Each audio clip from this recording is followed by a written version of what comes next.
Assalamualaikum warahmatullahi wabarakatuh. Perkenalkan, nama saya Aldi Yoga Prasetya, NIM 1202041351, jurusan Hukum Tata Negara Siasah, semester 5, kelas B.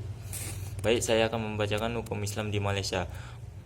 Malaysia meskipun pernah menjadi negara jajahan, namun Inggris yang pernah menjajahnya tidak menghalang-halangi penerapan hukum Islam bagi bangsa Malaysia Muslim. Setelah merdeka tahun 1957, pemerintahan Malaysia dikendalikan oleh dua partai besar yaitu UMNO atau United Malaya National Organisation dan PAS, Partai Islam Se-Malaysia. Dua partai besar ini mempunyai visi dan misi yang sama dalam penerapan hukum Islam di Malaysia. Malaysia merupakan negara dengan bentuk pemerintahan adalah kerajaan federal yang terdiri atas 13 negara bagian masing-masing dipimpin oleh sultan dan menteri besar.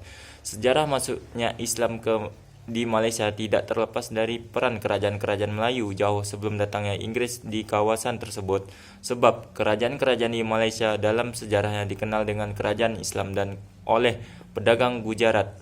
Keberadaan kerajaan tersebut dimanfaatkan untuk mendakwahkan Islam ke Malaysia pada sekitar abad ke-9. Dari sini dapat dipahami bahwa Islam sampai ke Malaysia lebih belakangan ketimbang sampainya Islam di Indonesia yang sudah terlebih dahulu pada abad ke-7. Berdasarkan keterangan ini pula, maka asal-usul masuknya Islam ke Malaysia sebagaimana dikemukakan oleh Azziumardi Azra datang dari India, yakni Gujarat dan Malabar. Memasuki abad ke-20 bertepatan dengan masa pemerintahan Inggris, urusan-urusan agama dan adat Melayu lokal di Malaysia di bawah koordinasi sultan-sultan dan hal itu diatur melalui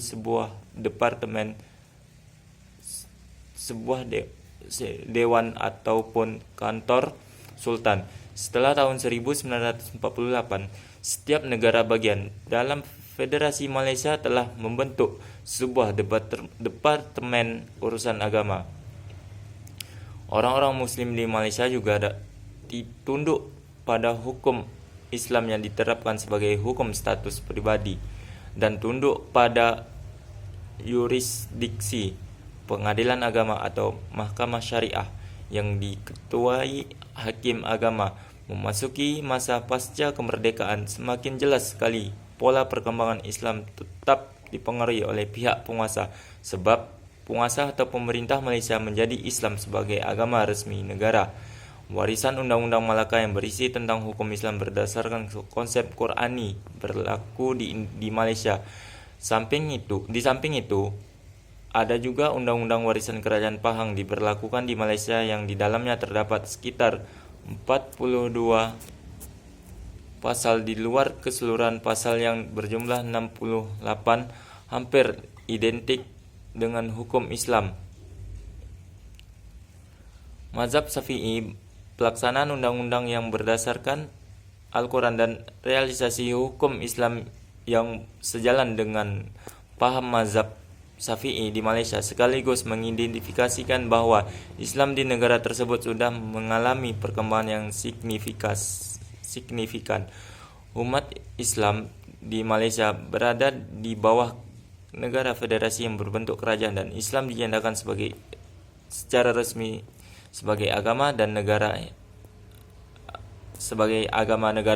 Secara historis, perkembangan Islam di Malaysia sangat terkait dengan berdirinya kerajaan Islam Malaka dan rajanya yang pertama adalah Permaswara Iskandar Syekh yang memeluk agama Islam pada tahun 1914 Masehi dan bergelar Sultan Muhammad Syekh. Kerajaan ini tercatat sebagai kerajaan pertama di Malaysia yang memiliki undang-undang tertulis yang disebut Undang-Undang Malaka.